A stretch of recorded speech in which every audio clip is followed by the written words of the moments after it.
ผมทำงานทุกวันไม่เว้นด้วยตัวผมเป็นนักสืบส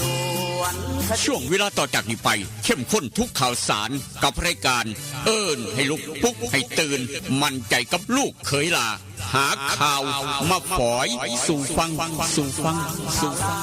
ของเรามาเร็ว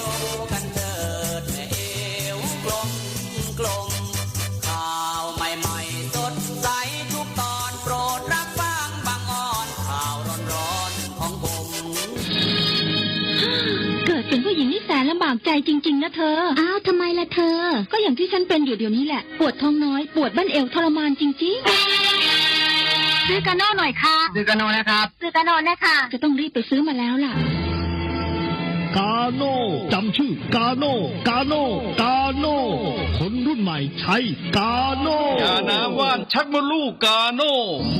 จัดจำหน่ายโดยบริษัทเวชภัณฑ์ยากาโน่ป๊อกซอฟตี้เครื่องหมายการค้าตรามือรับเหรียญทอง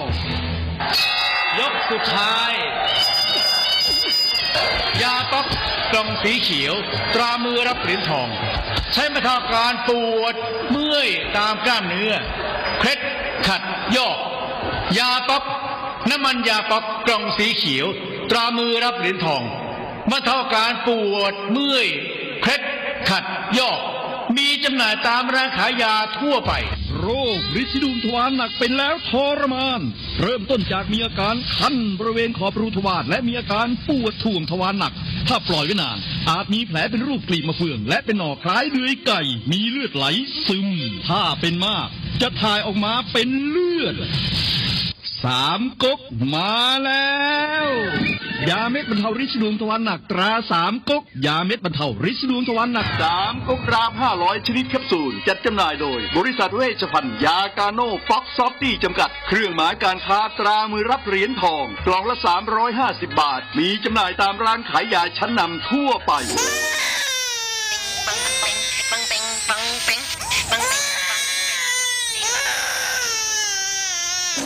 ลูกแอวลูกไห้เป็นไข่ไปหาหมอช่วยด้วยช่วยหน่อยคุณหมอ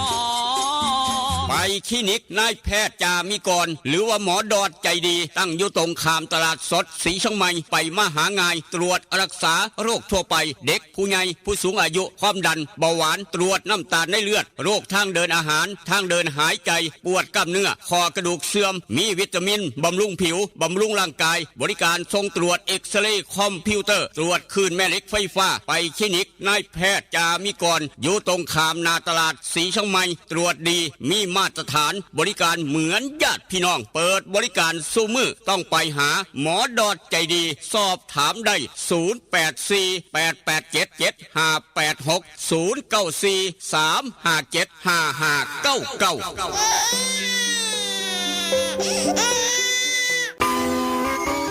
เล่นกันนักมันคืออะไรอะเล่นกันนักก็รักกันแน่นไงครับพี่ตั๊กโหรักกันแน่นแน่นเหมือนอะไรครับพี่เหมือนเหงือกกับฟันรักกันแน่นดีใช่ก็ยาสีฟันสมุนไพรตราหมอจุฬาวันนี้ยิ่งมั่นใจปรับโฉมใหม่แต่รสชาติแน่นเหมือนเดิมด้วยสมุนไพร5ชนิดให้รักกันแน่นดีแบบนี้เล่นกันนักรักกันแน่นยาสีฟันสมุนไพรตราหมอจุฬาโฉมใหม่เยี่ยมยามถามข่าวว่าเวียกว่างานขอต้อนรับด้วยกาแฟฮ้อนหอมคนละจอกด้วยความหักความแพงกับกาแฟเพื่อสุขภาพดรเจคอฟฟี่ดรเจคอฟฟี่มีถังเสาของแท้จากทิเบตเฮ็ดลินจือส้มสกัดผู้ขาวแปะกล้วยผงเกากี้มีประโยชน์เพื่อสุขภาพทั้งหญิงและชายมือนี่สุขภาพเป็นเรื่องสำคัญคนดื่มกาแฟขอกาแฟต้องดื่มดรเจคอฟฟี่ดรเจคอฟฟี่มีแต่คนอยากดื่มเศร้าดื่มแหลงเพื่อสุขภาพด้วยดรเจคอฟฟี่ดรเจคอฟฟี่คนละจอกมีจำหน่ายที่ FM 96.5 เมกะเฮิรตซ์0816016232เด้อเจ้าวิทยาลัยเทคโนโลยีวิชาชีพท่าบ่อ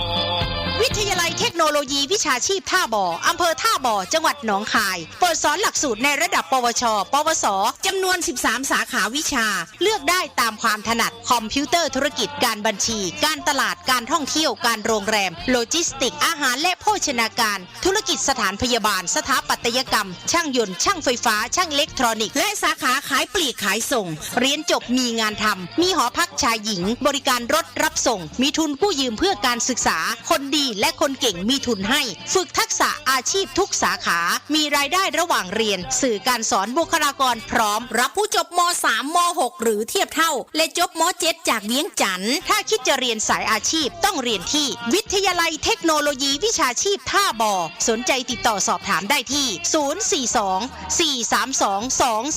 042-432-240 หรือดร.คำหนึ่งดร.รัชนีเลื่อนแก้ว 082-105-6994-091-863-0359 สมัครเรียนได้ทุกวันนะคะ เรียนดี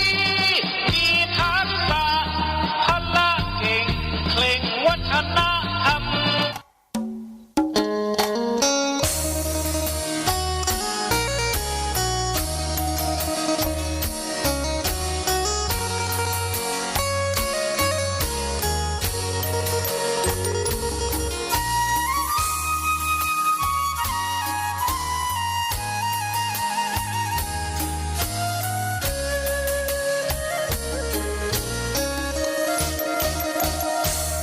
นั่ง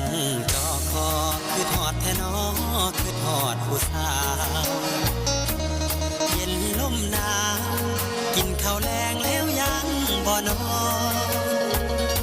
2 ทุ่มครึ่งเอารูปผู้สาวเบิ่งแล้วอ่อนสอน3 ทุ่มก่อนเปิดใต้หมอนเอาจดหมายมาอ่านนั่งโกโซคือทอดพะโล้เฝ้าแต่รำพึงพอตีหนึ่งเฝ้าคิดถึงคำเคยเว้ากันตี2 คล้อยเขียนจดหมายน้อยไปถึงนุ่งครานตี3 ผ่านอ่านทบทวนแล้วเขียนใหม่อีกทีคิดฮอดอีหลีเพราะอ้ายนี้บ่เคยหักใครคือทอดหลายเพราะขวัญใจเจ้าคือทีวีคือทอดสิเป็นสิตายเพราะห่างไกลกันนานเป็นปีคิดฮอดทุกวินาทีลมหนาววีอ้ายแห่งคิดฮอดแนั่งทรงลงหลับบ่ลงกระวนกระวายตี5เลยไปย้อนคิดหลายสายตาอย่างแข็งหนาวเย็นจ้อยลมว้อยว้อยคิดฮอดแห้งแห้ง6 โมงเช้าตะเวนแดงแดงคิดฮอดคำแพงจนสอดแจงจางตาอย่านอนตื่นสายอย่าอายทำกินอย่ามีเงินน้อยอย่าคอยวาสนาสุขสบายมันเสมอมันเครือเก่าครับผู้ขาลูกเคยลานามนคนทำข่าวกลับมาเว้านำผู้เจ้าดังเดิมได้เวลาซำนี่ละแม่โตได้เสื้อกันหนาวโตบางๆจะน้อยยามมาเศร้าเตรียมน้ำขวดน้อยมาพร้อมถ้าอย่ามองเสลดพังพรสวมหน้ากากกันไม่ใส่แมสล้างมือได้เจลล้างมือครับยาชราใจยากัดตกป้องกันPM 2.5 พร้อมป้องกันโรคภัยไข้เจ็บต่างๆเป็นหวัดเป็นไออากาศเปลี่ยนแปลงครับเดี๋ยวก็ร้อนเดี๋ยวก็หนาวเพราะฉะนั้นดูแลสุขภาพร่างกายเจ้าของพร้อมหลานหน่อยนำครับหอบเอาเข้าทางหอนซ้อนใจเจียมพร้อมเรียบร้อยได้ขาทุกเทกยางปกเป๊กขามทงกุนมาฮ้อนตั้งแต่เช้าหลายคนเฮ็ดเวียกตั้งแต่เช้าเหือไหลไข้ย่อยครับอากาศเย็นยามมื้อเช้าอยู่แต่ว่าคนเฮ็ดเวียกนี่ฮ้อนแล้วครับฮ้อนแล้วพ่อค้าแม่ขายยกกระตายกกระบุงกระมองยกผักยกซีดยกโอ้สารพัดเริ่มอุ่นเริ่มฮ้อนแล้วฮ้อนเด้พันว่า22 องศาครับ22 องศาเซลเซียสนี่คือสภาพดินฟ้าอากาศยามมื้อเช้าทางศรีชมัยทางบ้านหมอเหลียวเห็นพี่น้องทางเวียงจันทน์พร้อมศรีชมัยเวียงจันทน์เหลียวเห็นกันอุณหภูมิทอกันอีกต่างหากฝ ฝนตกบ่ต้องถามหาครับไม่มีฝนพี่น้องไปเฮ็ดบุญผาป่าได้ทางวัดทำหันวัดท่านพระจันทร์พ่วงสะดวกสบายบ่ต้องห่วงไม่มีฝนครับบ่มีลมบ่มีฝนพร้อมอีกต่างหากทางบ้านเฮานี่คือสภาพดินฟ้าอากาศทางศรีชมายเวียงจันทบสังคมโพธิ์ตากน้ำโสมพร้อมอีกต่างหากประมาณนั้นเย็นว่อยๆลมว่อยๆจักหน่อยยามมื้อแรงก็ลมว่อยๆครับหลายหม่องอาจจะลมแห้งแต่ว่าทางบ้านเฮายามมื้อเช้าสะดวกสบายหายห่วงขับรถไปเฮ็ดบุญต่อยอดผาป่ากับท่านพระอาจารย์พ่วงวัดทำหันได้ยามมื้อเช้าไปตักบาตรตั้งแต่เช้ารถกำลังหลั่งไหลไปทางวัดทำหันรถกำลังหลั่งไหลไปหากินเข้าลงทานเฮ็ดบุญพร้อมต่อยอดผาป่าพร้อมทางวัดทำหันเดี๋ยวลูกขลาออกรายการแล้วก็จะเดินทางไปวัดทำหันคือกันทางบ้านดอนขนุนครับเอาละครับพี่จะได้กระยากันตามสภาพดินฟ้าอากาศ22 องศาเวียงจันทร์กระทอกันไม่มีฝนครับสะดวกสบายหายห่วงในการไปทำบุญทำทานต่างๆแต่ละหม่องแต่ละวันแต่ละจุดแต่ละหม่องบุญพระเวทบุญเดือน4บุญประจำปีก็หลายหม่องคือกันสำหรับเสาร์มื้อนี้เดี๋ยวเว้าสู่กันฟังครับลูกขลารายงานโตอย่างเป็นทางการมาพร้อมกับกาโน่ปอกสบู่ซอฟตี้ยาทายพยาธิไวโซนิก3 กกยาสีฟันหมอจุฬากาแฟดรเจครับพี่น้องเวียงจันทร์เวชภัณฑ์ยากาโน่ปอกซอฟตี้จำกัดมีจำหน่ายตามร้านขายยาทั่วไปบอกว่า3 กกดาบ500แบบแคปซูลกินง่ายสำหรับคนเป็นฤทธิ์สะดวกทวารครับกาโน่ปอกขวัญใจคนเฮ็ดเวียกหนักแบกไม้ง่ายขอนหรือว่าพี่น้องเหือไหลไข้ย่อยอาบน้ำย่ำไหลใส่สบู่ซอฟตี้ทั้ง3 สูตร 3 สีกินสุกกินดิบก้อยลาบซอยแซ่ก้อยปลาขาวก้อยปลาซิวก้อยกุ้งยังกะยาละดิบสุกนี่ครับย่านเป็นพยาธิยาเลี้ยงไว้เฝ้ากับจัดออกไปด้วยยาทายพยาธิไวโซนิก3 คำจำไม่แม่นทุกร้านขายยาทั้งเวียงจันทร์มีขายของเวชภัณฑ์ยากาโน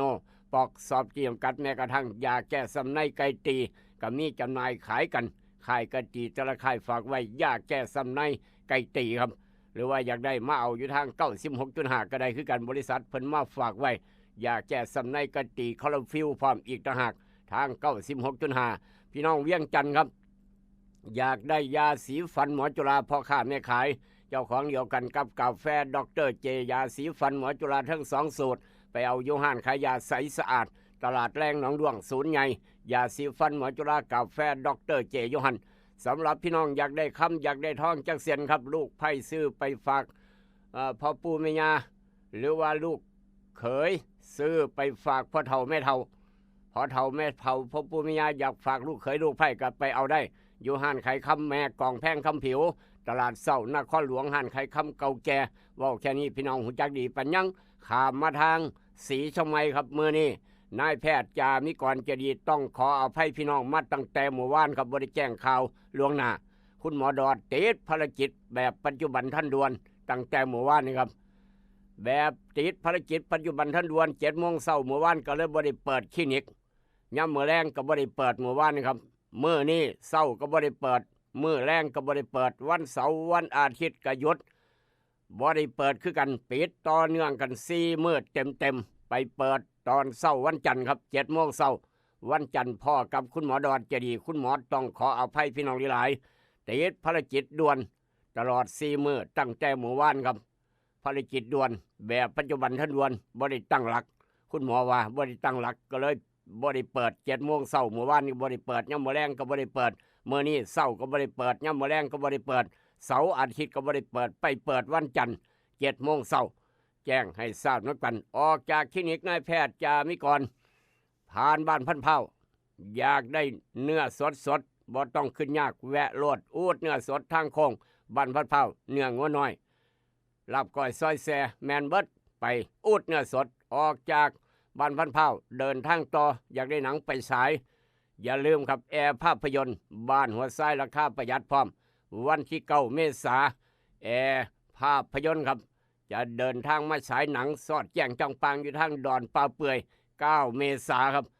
อย่าลืมอยากเบิ่งหนังแอร์ภาพยนตร์บ้านหัวไส้เครื่องเสียงดังดีชัดเจนเครื่องเสียงสมัยโบราณยังมันก็ดังป่านแก้วเนาะใสป่านแก้วเพิ่นว่ามาเบิ่งแอร์ภาพยนตร์บ้านหัวไส้ฉายหนังสอดแจ้งจ้องปางยามมื้อแลงวันที่9 เมษายนบุญทางดอนปลาเปื่อยครับเดี๋ยวจะแจ้งให้ทราบในช่วงต่อไป ออกจากแอร์ภาพยนตร์บ้านหัวไส้เดินทางต่อไปทางเมืองทบลูกหลานจบม.3 จบม.6 ปีนี้อยากเรียนต่อใกล้บ้านประหยัดค่าใช้จ่ายกู้เงินยืมเรียนได้ซื้อการเรียนการสอนครบครันทันสมัยลูกหลานพี่น้องเวียงจันทน์จบม.7 มาเรียนต่อปวชครับจบม.7 มาเรียนต่อปวสแก้ไขพี่น้องเวียงจันทน์ลูกหลานครับบอกว่าไส้บ่มยิ่งทางด็อกเตอร์คำนึงด็อกเตอร์และชนิดมีหอพักเงินพักให้อยู่ให้เศร้าเรียบร้อยซื้อการเรียนครบครันทันสมัย13กลุ่มวิชา13สาขาสนุกเลือกขายปีกขายส่งขายออนไลน์เรียนไฟฟ้าอิเล็กทรอนิกส์สร้างยนต์มีให้เรียนครับและก็อีกหลายสาขามาเบิ่งซะก่อนมาเบิ่งสถาบันการศึกษาเรียนต่างประเทศใกล้บ้านมาทางอำเภอทบจบม.7 มาเรียนต่อปวสครับจบม.3 เรียนต่อปวชจบม.6 เรียนต่อปวสอยู่ทางวิทยาลัยเทคโนโลยีวิชาชีพทบย้ายมาจากมืออื่นก็ได้ช่วงนี้ด็อกเตอร์คำนึงรับสมัครรอปภเวียนยาม1ตำแหน่งนักการพะโลง1ตำแหน่งเฝ้าไปสมัครด้วนก็แล้วกันมีงานมีเงินใส่สบายใจพ่อแม่ไปวิทยาลัยเทคโนโลยีวิชาชีพทบไปสมัครงานเรียนต่อใกล้บ้านก็ไปวิทยาลัยเทคโนโลยีวิชาชีพทบครับฝากพี่น้องไว้เบิดสู่คนสิคนก็แล้วกันสำหรับอุบัติเหตุเพศภัยใกล้จะฮอดสงกรานต์แล้วครับเดือนหน้าก็สงกรานต์แล้วลูกหลานขี่รถขี่เรือครับเนื้อหุ่มเล็กหุ่มเนื้อสารพัดอย่าลืมด้วยความเป็นห่วงจากศูนย์สายด่วนครับสายด่วนประกันภัยหรือว่าสายด่วนคปภสายด่วนคปภ1186ถ้ามีปัญหาด้านเข้มประกันทุกอย่างทุกแนวโทรสอบถามปรึกษาได้กับสายด่วนคปภ1186ไปเที่ยวทางตำบลพันเผาบ้านพันเผานี่ไปเที่ยวตำบลพันเผาอาจจะไปพูนไปหาผู้ใหญ่สายบ้านป่าสักใต้ก็ได้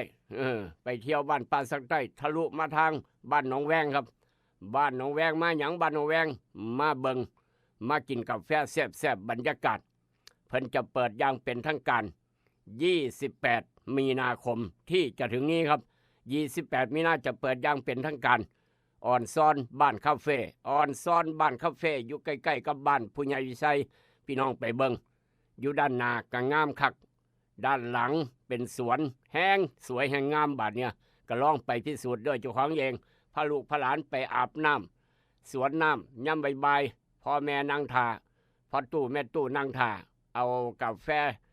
มาคนละจอกมานั่งซุ่มกันอยู่ด้านหลังก็ได้อยู่ในหน้าสำนักงานบ้านคาเฟ่ก็ได้สวยงามสดเลยอลังการสดเลยต้องไปพิสูจน์ด้วยเจ้าของเองวันที่28มีนาจะมีอาหารแซ่บๆบริการตั้งแต่มื้อนั้นเป็นต้นไปเอิ้นว่าอ่อนซ้อนบ้านคาเฟ่แบบครบวงจรสไตล์เกาหลีครับว่าต้องไปฮอดเกาหลียากมาเที่ยวทางอ่อนซ้อนนี่บ้านคาเฟ่จะฮู้จักว่าสไตล์เกาหลีเป็นจังไดไปเบิ่งไปพิสูจน์ด้วยสายตาเจ้าของเองตั้งแต่วันนี้เป็นต้นไปพี่น้องฮู้จักดีปัญญังท่ามกลางอุณหภูมิเช้าวันนี้ครับทางสีชมัยเวียงจันทน์ทอกันทุกกระเบียดนิ้ว22องศาเซลเซียส22องศาครับไม่มีฝนไปเฮ็ดบุญได้สะดวกสบายหายห่วงจากทางสีชมัยเวียงจันทน์ข้ามไปทางผู้เรือผาตากเสือจังหน่อยครับเพิ่นอยู่สูงนํกันผู้เรือก็อยู่สูงผาตากเสือก็อยู่สูงอุณหภูมิก็เลยทอกันทุกอย่างทุกแนวนี่18องศาครับ18องศาไม่มีฝนครับผาตากเสือก็บ่มีฝนผู้เรือก็บ่มีฝนครับ18องศาคือกันพี่น้องบ่โอ้ยสำเร็จเพิ่นคัก18 19 20องศาอยู่ประมาณกันครับไม่มีฝนคือกันอีกต่างหากเพราะฉะนั้นก็ไปเที่ยวผาตากเสือได้สะดวกสบายไม่มีฝนผู้เรือก็บ่มีฝนครับข้ามไปทางญี่ปุ่นจังหน่อย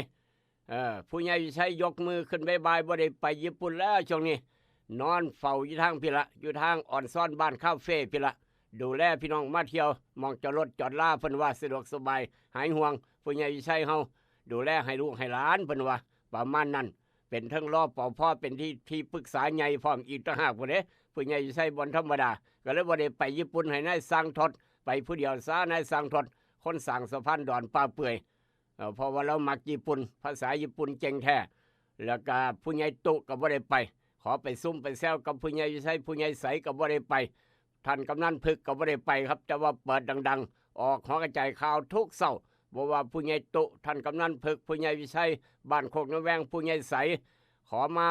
อ่อนซ่อนบ้านคาเฟ่น้ำแหน่เป็น4ก้อนเสาได้ครับไม่มีปัญหายินดีต้อนรับผู้ใหญ่วิชัยว่าจากทางหอกระจายข่าวผู้ใหญ่ใสบ้านป่าสักไตหมู่4อุณหภูมิทางญี่ปุ่นเสาร์มื้อนี้ครับเสาร์มื้อนี้ประมาณ8 โมงกว่าๆจากหนาวจากร้อนเลยญี่ปุ่น12 องศาเซนเซียสครับ12 องศาไม่มีฝนคือกันนี่คือเสาร์มื้อนี้8 โมงกว่าทางโตเกียวญี่ปุ่นครับประมาณนั้นให้น่าสั่งทดไปผู้เดียวซะเรามักไปญี่ปุ่นอยู่แล้วนอกจากนั้นข้ามไปทางยุโรปสวิตเซอร์แลนด์ครับผู้ยิมวนบ้านฝังก็บ่ไปเพราะว่าฝนตกกำลังจะฮอดตี 1ท่านพ่อเชษฐ์กันนรงค์แล้วมักฝนตกลิ้นตัวแล้วมักฝนตกลิ้นอดีตที่ผ่านมามักฝนตกลิ้นขนาดทางโพนห้วยหินลาดหนาวก็หนาวฝนตกลิ้นพร้อมกันเป็นเขาค่ายลูกเสือแล้วมักก็เลยอยากไปสวิตเซอร์แลนด์จังหน่อยเพราะว่าหมากปาล์มลดราคาครับเหลืออยู่6 บาท 40 กว่าสตังค์ประมาณนี้หมากปาล์มราคาหมากปาล์มเมื่อวานราคากลาง6 บาทกว่า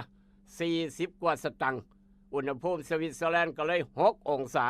ถึกใจพ่อเชษฐ์ถึกใจผู้ยิมวนบ้านฝาง99+8ไปน้ำกันซองลองนี่คือสภาพดินฟ้าอากาศในโลกใบเดียวกันแตกต่างกันเอามาเว้าสู่กันฟังครับประจำเสาร์วันที่14 มีนาคมพุทธศักราช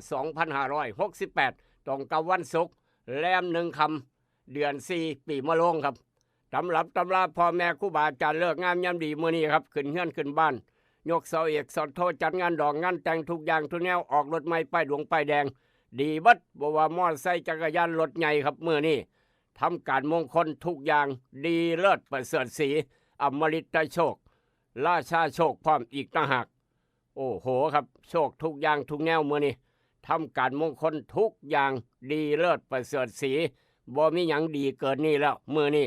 เลิกดีคักอย่าลืมบอกต่อกันไปไม่เชื่ออย่าลบหลู่ตำรับตำราพ่อแม่ครูบาอาจารย์เลิกงามยันดีบอกไว้ว่าจังสั่นแต่ว่ามืออื่นวันเสาร์อาทิตย์จันทร์3 มื้อต่อกันห้ามทำการมงคลทุกอย่างทุกแนวพี่น้องก็ลองพิจารณาเบิ่งกันแล้วกันครับนี่คือเอามาเว้าสู่กันฟังแล้วก็วันอังคารท่านผู้กองเทียนวันอังคารเลิกออกปราบปรามจู่โจมท่วงนี้ออกรบดียิ่งนักแลนั่นคือวันอังคารที่18ประมาณนั้นวันที่19วันพุธที่19บอกพี่น้องล่วงหน้าจะได้วางแผนครับสร้างเฮือนสร้างบ้านดีตั้งศาลพระภูมิดีทำจิตทางราชการไปรับตำแหน่งทางราชการดีนั่นคือวันพุธที่19ครับประมาณนั้นเอามาเว้าสู่กันฟังกันลองพิจารณาเบิ่งดวงวาสนาแต่ละคนบ่คือกันครับแต่ว่าหลานชายบักคำน้อยอีน้องน้อยเฮาคลอดมาเมื่อคืนออกมาเมื่อคืนนี้พี่น้องเอ้ยขอแสดงความดีใจนำได้เพิ่มประชากรไทยได้เพิ่มประชากรพี่น้องทั้งเวียงจันทน์พร้อมได้เพิ่มประชากรในครอบครัวพร้อมอีกต่างหากได้ลูกได้หลานพอตู่แม่ใหญ่เตรียมไปซื้อสร้อยแหวนแก้วแหวนเงินทองซื้อสร้อยซื้อแหวนแล้วทั้งเวียงจันทน์อยู่หันไข่คำแม่กองแพงคำผิวจะไปมัดแขนหลานซ้ายอยู่นะเพิ่นว่ามัดแขนหลานสาวประมาณนั้นเอาละครับดวงวาสนาของหลานซ้ายหลานสาวอีน้อยบักคำน้อยบ่ว่าจังไดอาจารย์พินโยเอากระดานดำขึ้นมาดินสอหินขึ้นมานั่งเขียนบวกลบคูณหารนั่งสมาธิน้อยหนึ่งได้ออกมาว่าจังซี่ได้ไม่ใหญ่เด้อด้วยความปรารถนาดีกับกาโนปอกสบู่ซอฟตี้ยาทายพยาธิไวรัสนิก3 กกยาสีฟันหมอจุฬากาแฟดรเจคลินิกนายแพทย์จามิกรคุณหมอดอดใจดีครับและก็0คปพสายด่วนคปพสายด่วนคปพ1186มีปัญหาด้านการประกันภัยโทรถามสายด่วนคปพ1186ดวงวาสนาบักคำน้อยหลานทรายใหญ่ขึ้นมาคลอดมาเมื่อนี้ถือว่าเกิดวันศุกร์ย่ำเมื่อคืนจนฮอดเดียวนี้ก็ถือว่าเกิดวันศุกร์ย่ำเมื่อเว้นพร้อมดวงวาสนาเป็นจังซี่ครับหลานทรายบักคำน้อยใหญ่ขึ้นมาจะเป็นคนรูปหล่อหน้าตาดีจิตใจเข้มแข็งเฮาหันมักเว้ามักคุยซื่อสัตย์ใจบุญมีสติปัญญาดีกระชับกระเฉงว่องไวมักวิชาการต่างๆหูจักเจ็บออมมีหน้าที่การงานดีมักเฮ็ดอีหยังตามใจเจ้าของหลานชายผู้นี้อายุหลายขึ้นจะเป็นคนดีมีทรัพย์มากยิ่งนักแลนั่นคือดวงวาสนาของบักคำน้อยหลานชายครับสำหรับพี่น้องบ้านเฮาเจ้าคอยได้หลานสาวได้อีน้องน้อย ดวงวาสนาของหลานสาวว่าจังซี่ครับใหญ่ขึ้นมาเป็นคนหน้าตาดีมักเฮ็ดงานอิสระจิตใจอ่อนไหวอ่อนหวานอ่อนโยนเฉลียวฉลาดมีเสน่ห์ต่อเพศตรงข้ามผู้ชายเห็นผู้ชายมักรสนิยมแปลกๆสงบเสงี่ยมมักชีวิตสันโดษมักวิชาการต่างๆมีผู้ให้ความเมตตาเกื้อหนุนอนาคตหลานสาวผู้นี้มีความเจริญรุ่งเรืองดียิ่งนักแลนั่นคือดวงวาสนาของหลานสาวหลานชายครับที่แน่ๆเลี้ยงในน้ำนมแม่เอาคักๆเอาแคนๆกระโลดสมองจะได้ดีปัญญาจะดีเลิศขอแสดงความดีใจน้ำอีกรอบหนึ่งได้หลานชายหลานสาวพี่น้องทั้งเวียงจันทร์พี่น้องทั้งศรีชมไมทบสังคมพตักพี่น้องฟังอยู่ทางไลฟ์สด Facebook พร้อมพี่น้องฟังอยู่ทางออนไลน์พร้อมต่างอำเภอต่างจังหวัดต่างประเทศขอแสดงความดีใจน้ำได้หลานสาวหลานชายครับนี่คือเพิ่มประชากรไทยเพิ่มประชากรทางเวียงจันทร์เพิ่มประชากรในกับครอบครัว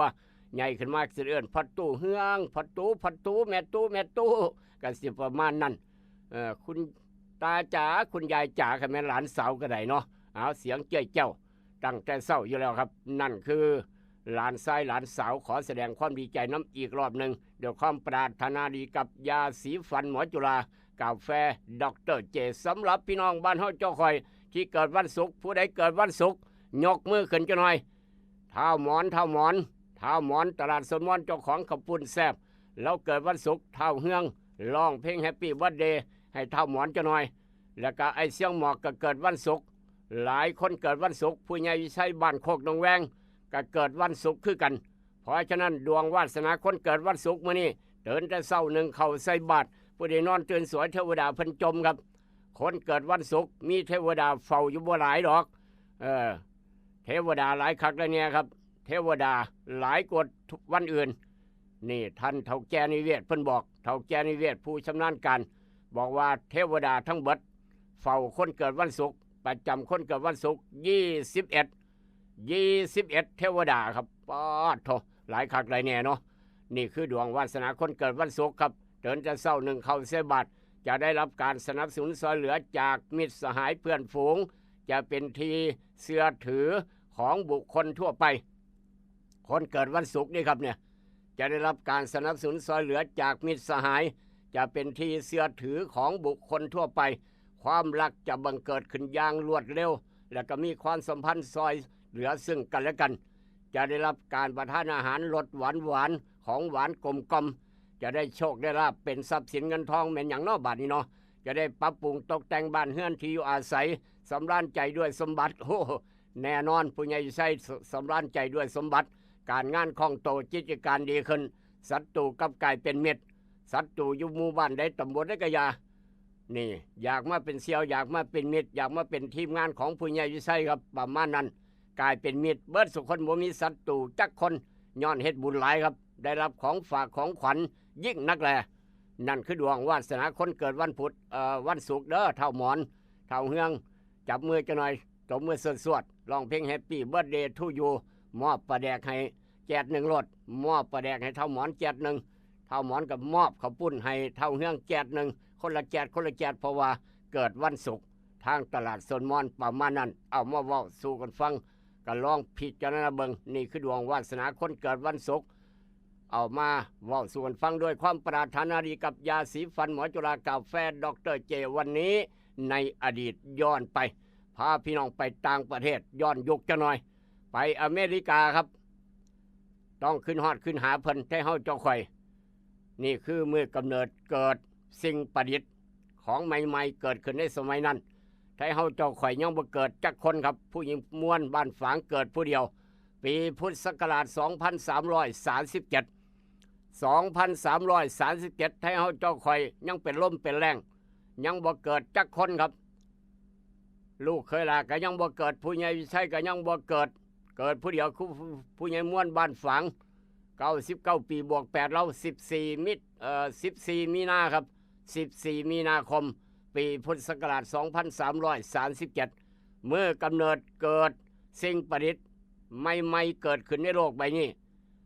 คนคิดคนขึ้นคือคนอเมริกาครับคนอเมริกาพี่น้องเป็นชาวอเมริกันอเมริกาครับนั่นคือนายอิไลครับนายอิไลวิทนี่ นายไรวิทย์นี่ครับเป็นคนอเมริกาได้รับสิทธิบัตรพร้อมได้รับเอกสิทธิ์สิทธิบัตรการประดิษฐ์เครื่องแยกเม็ดไฟออกจากเส้นใยครับพี่น้องเข้าใจครับว่าต้นไฟครับต้นไฟเอามาตำผ้าเอามาเฮ็ดผ้าผืนน้อยผืนใหญ่สมัยก่อนไฟหมากไฟต้นไฟนะดอกไฟบานที่เมืองเลยประมาณนี้คำในเพลงจินตลาครับดอกไฟบานที่เมืองเลยเพราะฉะนั้นดอกไฟนะครับเม็ดหลายเม็ดหมากไฟนี่หลายขนาดเพิ่นผู้ว่าเนี่ยครับนักวิทยาศาสตร์อีไลวิทนี่เป็นคนอเมริกาเป็นคนคิดเฮ็ดจังไดคอยเจ้าเม็ดไฟออกได้รวดเร็วปัจจุบันทันด่วนบ่ต้องมาแกะออกทีละเม็ดเสียเวลาครับเราเลยคิดขึ้นเอิ้นว่าประดิษฐ์เครื่องแยกเม็ดไฟเมล็ดไฟออกจากเส้นใยครับสำเร็จเป็นคนแรกได้รับสิทธิบัตรพร้อมตั้งแต่มื้อนั้นจนฮอดมื้อนี้ได้พัฒนามาแบบอย่างไม่หยุดยั้งตั้งแต่ปีพุทธศักราช 2337 จนฮอดปี 2000 นี่แหละครับ567-68 จนฮอดมื้อนี้พัฒนาจนมีโรงโอ้โหครับไฟเอามาตำผ่าผืนจังสั่นจังสี่ผืนน้อยผืนใหญ่แยกเม็ดไฟออกโอ้โหบ่ไม่ธรรมดาท่านสมัยคักตั้งแต่มือนั้นแต่ว่ามือแรกคนแรกคือนายอีไลวิทนี่เป็นคนอเมริกาได้รับสิทธิบัตรการประดิษฐ์เครื่องแยกเมล็ดไฟออกจากเส้นใยครับเอามาเว้าสู่กันฟังวันนั้นในอดีตแต่ว่ามื้อนี้ปัจจุบันน้ำบ่ไหลไฟบ่สว่างหนทางบ่ดีหรือว่าพี่น้องอยากเว้าอยากว่าทรัพย์สินหายลักเล็กถูกลักกล้วยลักอ้อยลักขี้ยางทุกอย่างทุกแนวทุกหมู่บ้านทุกตำบลแจ้งกันเข้ามาบอกกันเข้ามาครับจะได้ระมัดระวังจะได้หูจักน้ำกันบ้านเฮายังมีลักเล็กขโมยน้อยอยู่บ่หรือว่าจังไดหรือว่าแปลนจังปางแปลนเอิดเติดบ่มีลักเล็กขโมยน้อยดีใจน้ำครับถือว่าเป็นแผ่นดินทำแผ่นดินทองบ่มีการลักเล็กขโมยน้อยบ่มีป่นบ่มีจี้บ่มีขาบ่มีแกงนี่แหละครับความภูมิใจของบ้านเฮาด้วยความปรารถนาดีกับรายการให้ลูกปุ๊กเตือนขอบุญขอบคุณเยาพ่อผู้ใหญ่บ้านเยาแม่กำนันครูบาอาจารย์หลายๆหมู่บ้านที่กำลังเปิดออกขอกระจายข่าวครับหลายๆหมู่บ้านนับกันบอกว่าทางอำเภอเมืองหนองคายทางทบศรีชมัยสังคมโพธิ์ตากน้ำสมนายงนางวดทุกหม่องทุกบอนพี่น้องทางตลาดเศร้าตลาดสดทุกหม่องทุกบอนคิวรถบัสรถเมล์3 ล้อสายใต้สายเหนือทุกเขตทุกคิวทั้งเวียงจันทร์ร้านค้าร้านขายน้ำตลาดเศร้าตลาดสดทุกหม่องน้ำรถบัสรถเมล์นำรถ3 ล้อเปิดดังๆให้พี่น้องฟังไปพร้อมทุกหมู่บ้านทุกตำบลขอบุญขอบคุณอีกเทื่อนึงก็คือเวชภัณฑ์ยากาโนปอกซอฟตี้จำกัดยาสีฟันหมอจุฬากาแฟดรเจคลินิกนายแพทย์จ่ามีก่อนคุณหมอดอนใจยีครับ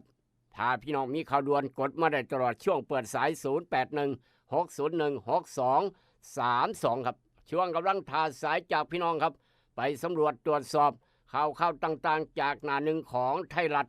เกี่ยวกับการบ้านการเมืองจะหน่อยหลายคนข้อการเมืองหูจักดีปัญญังครับนี่คือฝ่ายค้านบดถอนญัตติซื้อทักษิณล้อทาหาลือประธานสภาครับแต่ว่าล่าสุดวัดถอนแล้วล่าสุดวัดถอนซื้อนายกทักษิณออกจากญัตติเอาพี่ปายบ่ไว้วางใจแล้วครับล่าสุดนอกจากนั้นกรอบนี้บอกว่าจะไหนของไทยรัฐกรอบร่องกรอบย่อยพอต่อทอย่อมาจากอย่างน้อยนี่พันตำรวจโทครับย่อมาจากพันตำรวจโทนาซีดนาจืดนาตายโดนจับฆ่าโรงพักระดับยศพันตำรวจโทดีครับนี่เถิกตำรวจน้ำกันจับนาซีดนาจืดนาตายโดนจับฆ่าโรงพักจัดฉากอุ้มคารถทับเข้มประกัน14 ล้านย้อนอยากได้เงินประกัน14 ล้านจัดฉากอุ้มคาเอารถไปทับว่าอุบัติเหตุโอ้โหถือจับครับเรียบร้อยนาซีดนาจืดนาตายดีแท้แน่เหี่ยวบ่เหี่ยเนาะนอกจากนั้นเด้งรอทอครับรักษาราชการแทนเด้งรักษาราชการแทนผบ.คุกเส้นพิษคดีผู้กำกับโจ้เมียแม่เฒ่าให้การทวีจอปฏิรูปหน่วยงานครับเป็นข่าวนอกจากนั้นศุลกากรสกัดซ่อดอกกัญชาล็อตใหญ่3 ตันครับ ศุลกากรสกัดช่อดอกกัญชารถใหญ่3 ตันปาดโถโพดเหลือจับอดีตผอ.กองกีฬาครับพร้อมกับหมู่สังกัดกรุงเทพร่วมทุจริตใบเบิกจ่ายอ้างค่าซ่อมรถบัส5 คันครับที่เป็นข่าว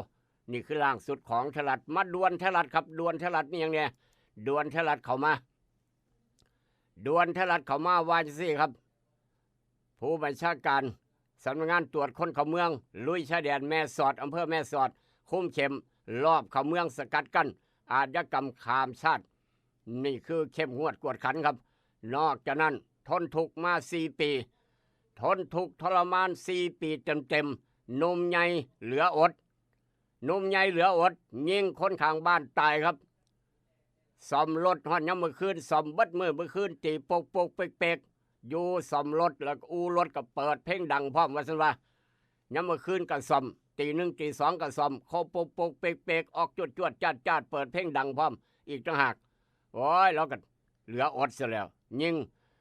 เจ้าของอู่ซ่อมรถตี 1ตี 2ก็ซ่อมเปิดเพลงก็ดังพร้อมอยู่ในอู่ซ่อมบ่หลับบ่นอนจักเทื่อเราก็เลยอดบ่ได้ผลท้ายเจ้าของก็ถูกจับยังบ่พอเข้าคุกเข้าตารางพร้อมผิดกฎหมายครับฆ่าคนตายโดยเจตนาเห็นบ่ล่ะครับเป็นจังซานย้อนหยังยามโกรธจะได้ห้ามได้อย่าโกรธใจห้อนใจด่วนเหตุมันก็เลยเกิดห้ามเอาเป็นตัวอย่างพี่น้องบ้านเฮาเจ้าคอยอันนี้รถกระบะขนคนงานครับรถกระบะขนคนงานแปรแอดแลด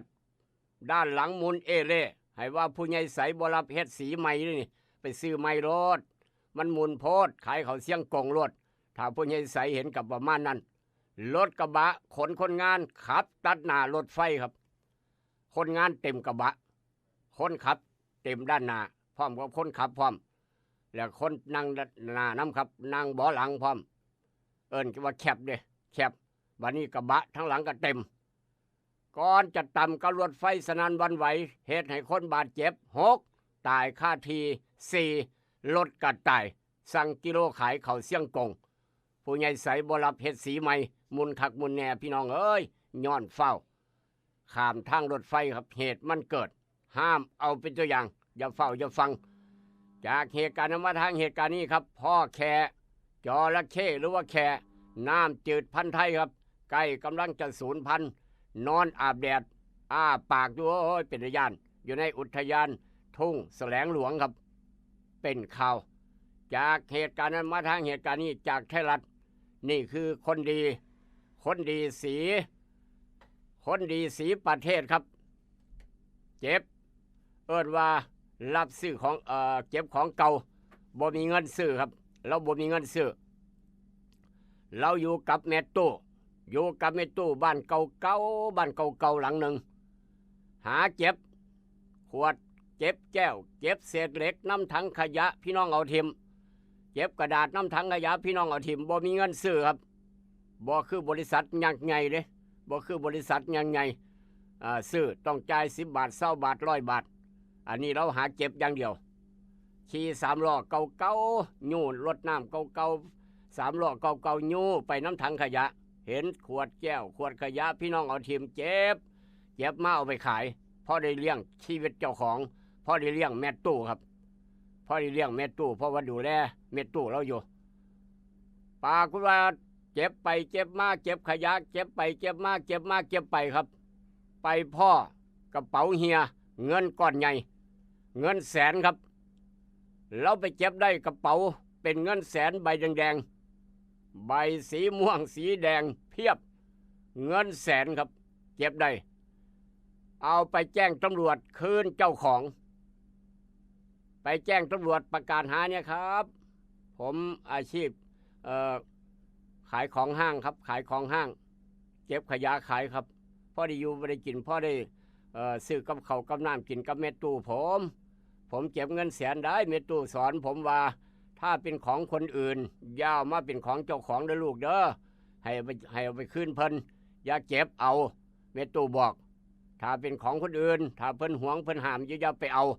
ให้เอาอันใดเพิ่นบ่ห้ามเพิ่นเอาทิมค่อยเอาเด้อลูกเด้อประมาณนั้นโอ้ยเราเก็บเงินได้เนาะเงินแสนครับเงินแสนกระเป๋าแดงใจวายเปิดออก เราไปแจ้งตำรวจ แจ้งผู้ใหญ่บ้านแจ้งตำรวจคืนเจ้าของรับเรียบร้อย ดีใจไปยั่งเจ้าของกับเฮ็ดกระเป๋าหายหนูบ่นึกบ่ฝันว่าหนูจะได้เงินแสนคืนเพิ่นว่าเราบอกว่าเผยจำคำสอนของแม่ตู้ถ้าไม่ใช่ของตัวเองไม่ใช่ของเราอย่าเอามาเป็นของตัวเองเด้อลูกเด้อจำไว้ตลอดครับว่าสันว่าบาทนี้เจ้าของเงินแสนกำลังคิดหาวิธีการจะซอยนมเก็บเงินได้จะสร้างบ้านใหม่จะสร้างเฮือนใหม่ให้มีเงินมีทองให้ผู้เฮ็ดวันธรรมดาบาทนี้กลายเป็นคนดีสีประเทศไปแล้วครับเป็นข่าวเอามาเว้าสู่กันฟังนี่แหละเทวดาเพิ่นเห็นทำดีย่อมได้ดีทำชั่วย่อมได้ชั่วครับขออนุญาตเดินทางต่อ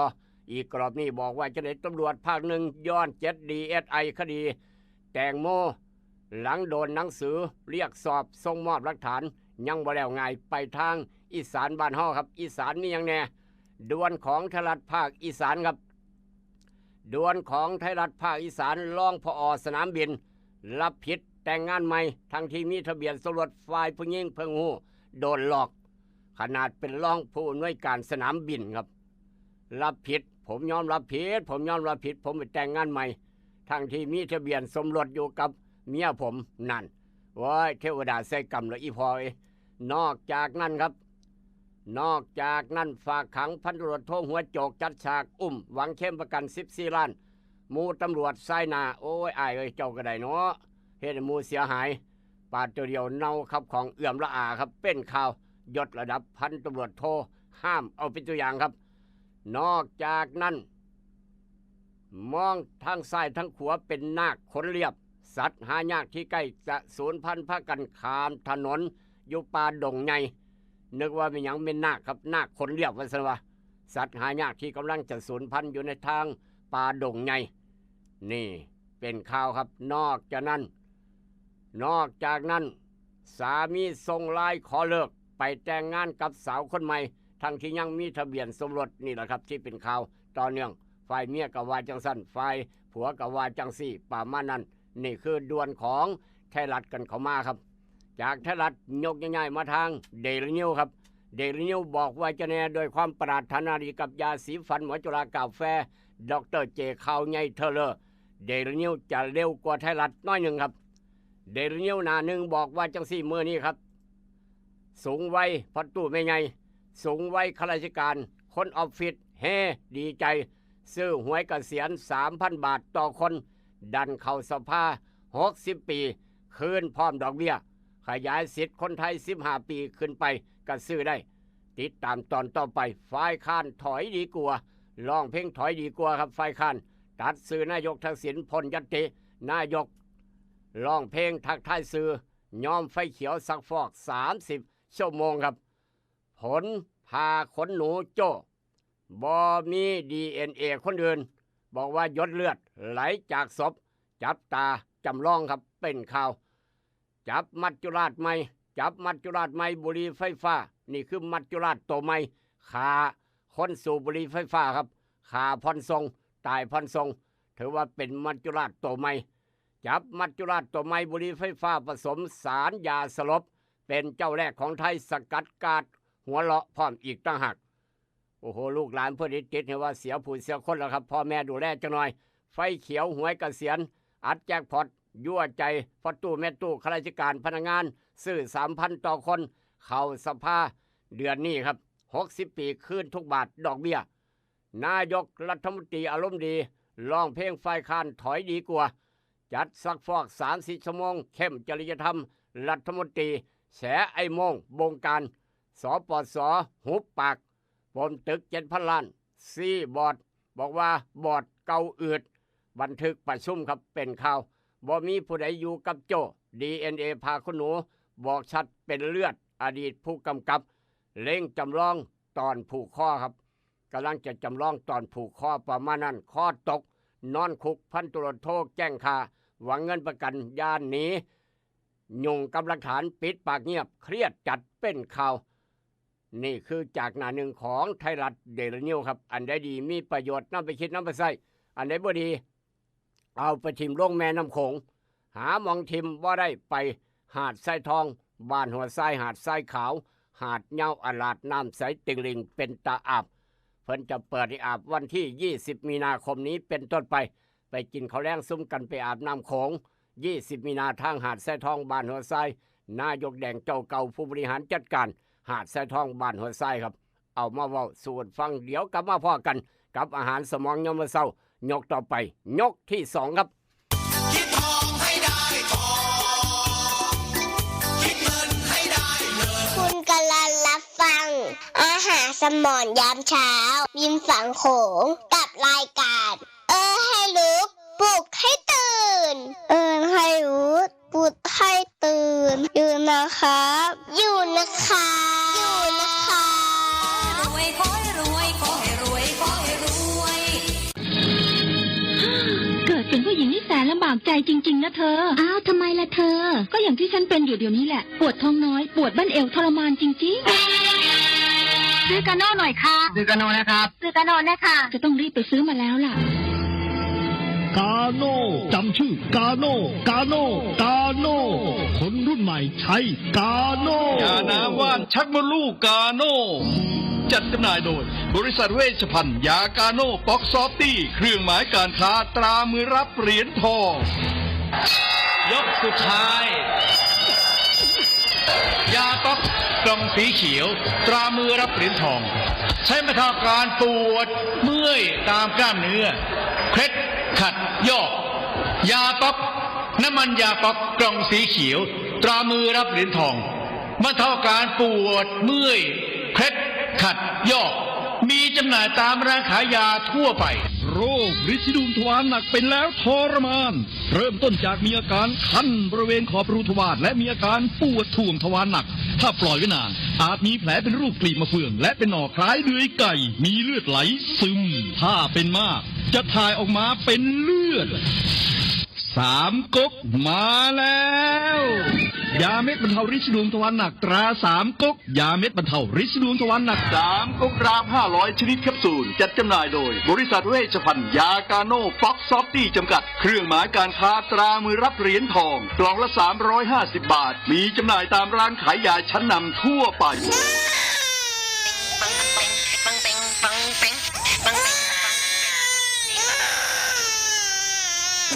ลูกแอวลูกไห้เป็นไข่ไปหาหมอช่วยด้วยช่วยด้วยช่วยหน่อยคุณหมอ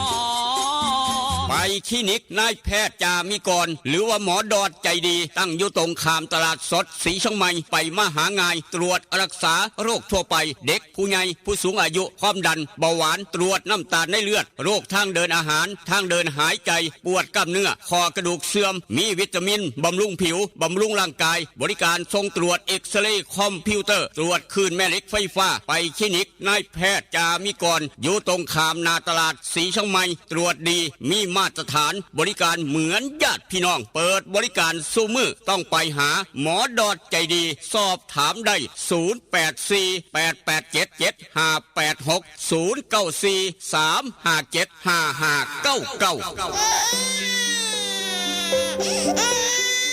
จึงยอมถอดแหวนที่แม่เคยสวมนิ้วให้มั่นแฟนด้วยแหวนแม่เพราะเป็นคำแท้ๆ100%มีใบหับประกันจากห้านกล่องแพงคำผิวนครหลวงเวียงจันทร์แม่แล้วคันได้คำจากห้านไข่คำกล่องแพงคำผิวบวาสร้อยข้อคำสร้อยแขนแหวนตุ้มหูหูประพันธ์ถูกสนิทลวดลายงามหลากหลายทุกทานมั่นใจ100%อยู่ตลาดเศร้าม2สั้น2ห้อง36หน้าลิบห้านไข่คำกล่องแพงคำผิวห้านไข่คำกล่องแพงคำผิวยังหับซื้อขายแลกเปลี่ยนคำได้ราคาสูงทึกใจนอกจากนั้นยังหับออกแบบคำตีคำตามแบบตามสั่งที่ลูกค้าต้องการห้านขายคำกล่องแพงคำผิวมีเครื่องกวดเซ็กคำที่มาตรฐานคำทุกเส้นจึงผ่านการกวดสอบลูกค้ามั่นใจอยากได้คำแลกเปลี่ยนคำไปห้านกล่องแพงคำผิวแล้วจะบ่ผิดหวังอยู่ตลาดเศร้าม2สั้น2ห้อง36หน้าลิบเห็นง่ายสอบถามปรึกษาได้0212146555509012พอกล่องแพงแม่คำผิวหับห้องคุณภาพกับคำทุกเส้นเด้อเจ้า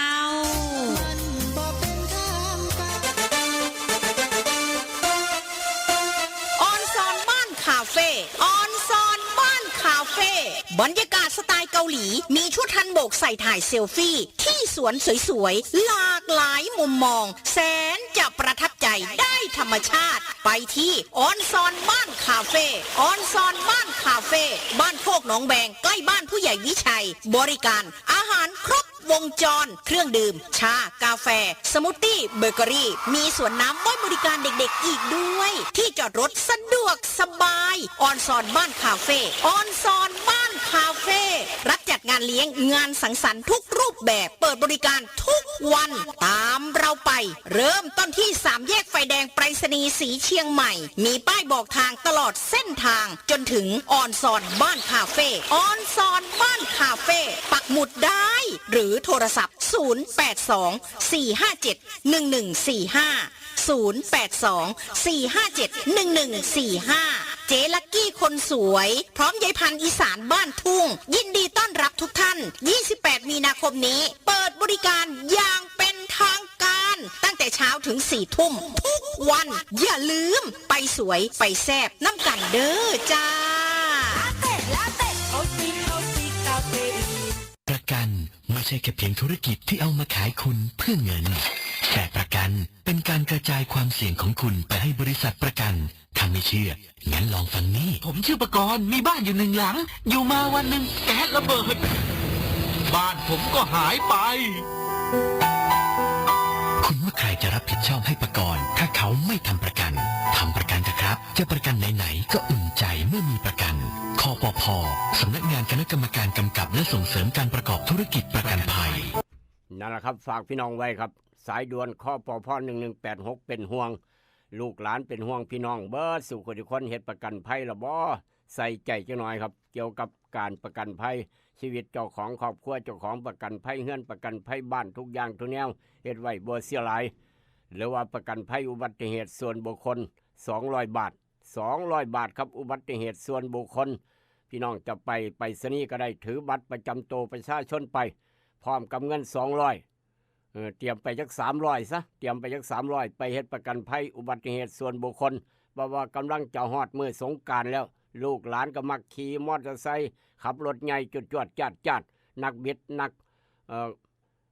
ขี่ประจำคุ้มประจำซอยครับใกล้จะฮอดสงกรานต์พร้อมพ่อแม่ดูแลลูกหลานจะหน่อยพาลูกพาหลานไปเฮ็ดประกันภัยอุบัติเหตุส่วนบุคคลไว้ครับย่านพี่น้องย่านไว้เป็นการดีนี่ล่ะลมพัดลมแห้งจังสิประกันภัยเฮือนประกันภัยบ้านไว้ประกันอุบัติภัยอะไรก็ว่าไปพี่น้องไปถามไปสนีย์ไปถามออมสินไปถามกรุงไทยครับหรือว่าไปเฮ็ดประกันภัยบริษัทเพิ่นก็แล้วแต่ตามอัธยาศัยด้วยความเป็นห่วงสายด่วนคปภ1186มีปัญหาด้านเข้มประกันติดต่อสายด่วนคปภ1186ให้คำปรึกษาเกี่ยวกับการประกันภัยต่างๆที่เกี่ยวข้องกับการธุรกิจประกันภัยนี่คือประโยชน์ของสายด่วนคปภ1186ได้ยินเราก็บอกต่อกันไปแต่ว่าอยากได้เนื้อสดไปเป็นเนื้อก้อยเนื้อลาบเนื้อต้มเนื้อเปื่อยยังกะยาครับเนื้องัวน้อยบ่ต้องขึ้นยากงานดองงานแต่งอยากได้เนื้อโทรไปหาเสียอูดเนื้อสดใจเกินล้านรถสั่งหลายเอาไปส่งฮอดเฮือนฮอดบ้าน0953295764ครับอูดเนื้อสดทางโค้งบ้านวัดเผากำลังจะเปิดบริการพี่น้องไปนั่งกินแซ่บช่วงนี้ละจังได้กับก่อนสงกรานต์ก็คักจังได้กับก่อนสงกรานต์ละนั่งกินซุ้มกันแซ่บอยู่ริมฝั่งโขงด้านหลังอูดเนื้อสดอีกบ่โดนครับแล้วเมื่อใดเสียอูดจะบอกมื้อนั้นแต่ว่าช่วงนี้สั่งลาบสั่งก้อยได้บ่ได้เอาไปกินอยู่เฮือนอยู่บ้านสั่งเนื้อสดได้บ่ได้เอาหลายปานใดเบอร์โทรเบอร์นี้ถามได้กับอูดเนื้อสดทางโค้งบ้านวัดเผา0953295764ครับหรือว่าอีกเบอร์หนึ่งก็0989270626ก็แล้วกันได้ยินเราก็บอกต่อกันไปแต่ว่าอยากพาลูกพาหลานไปเที่ยวสวนน้ำบรรยากาศสไตล์เกาหลีไปบ้านโคกหนองแวงอ่อนซ้อนบ้านคาเฟ่ครับอ่อนซ้อนบ้านคาเฟ่บรรยากาศเกาหลีไปซุ่มไปแซวยกคณะไปเลี้ยงตำแหน่งผู้ซอยผู้ใหญ่บ้านเลี้ยงตำแหน่งผู้ซอยผู้ใหญ่บ้านหรือว่าฉลองวันเกิดให้ลูกชายลูกสาวหลานสาวไปทางหน้าก็ว่าสวยงามคักอ่อนซ้อนบ้านคาเฟ่ด้านหลังพะแนงสวยไปหน้า ไปเบิงต้องพิสูจน์ด้วยตาเจ้าของเองพาลูกพาหลานไปอาบน้ำช่วงบ่ายๆไปพิสูจน์ไปนั่งเศร้าไม่แห้งสั่งกาแฟมากินแซ่บๆจากอ่อนซ้อนบ้านคาเฟ่ได้แต่ว่าจะเปิดเป็นทางการมีอาหารการกินแบบครบวงจรตั้งแต่28มีนาเป็นต้นไปเจลักกี้หรือว่าย้ายพันธุ์กับอีสานบ้านทุ่งพร้อมต้อนรับพี่น้องเบิดทุกคณะเบิดสุคนบ่ว่าส่วนราชการบ่ว่าส่วนกำนันผู้ใหญ่บ้านอบตสทแมนเบิดแม้กันทั้งไปนั่งกินผู้บ่าวผู้สาวกินบรรยากาศแซ่บถ่ายรูปพร้อมไปอ่อนซ่อนบ้านคาเฟ่บ้านโคกหนองแวงครับได้ยินเราก็บอกต่อกันไปใกล้ๆกับบ้านผู้ใหญ่วิชัยดูแลการจอดรถจอดลาอยู่แถวนั้นแหละครับผู้ใหญ่วิชัยเราบ่ได้ไปไสละนอกจากเขาเวนที่ว่าการอำเภอประมาณนั้นเอาละครับขออนุญาตเดินทางต่อให้กำลังใจผู้ใหญ่วิชัยเพราะว่ามื้อนี้เป็นวันเกิดของผู้ใหญ่วิชัยครับเราก็บ่ไปไสดูแลอ่อนซ่อนบ้านคาเฟ่เอาละครับได้เวลาไปเอาบุญน้ำกันเมื่อนี้ลังไหลกันไปทางวัดทำห้านมื้อทอดผ้าป่าครับต่อยอดผ้าป่าไปกินข้าวลงทานวัดทำห้านวัดท่านพระอาจารย์พ่วงมื้อนี้เป็นมื้อสุดท้ายครบรอบอายุ66ปีพร้อมอายุวัฒนมงคลท่านพระอาจารย์พวงธรรมทีโป66ปีครับพระครูธรรมยานโสพล66ปีครบรอบ66ปีแล้วก็เฮ็ดบุญผ้าป่าพร้อมหาปัจจัยสร้างศาลาเทศรังสีอนุสรณ์หรือว่าศาลาพันห้องก็ว่าได้หลังใหญ่คักพี่น้องเลยหลังใหญ่คักแล้วก็ทอดผ้าป่าต่อยอดผ้าป่าไปกินข้าวลงทานน้ำกันลูกขลาออกรายการแล้วก็จะเดินทางไป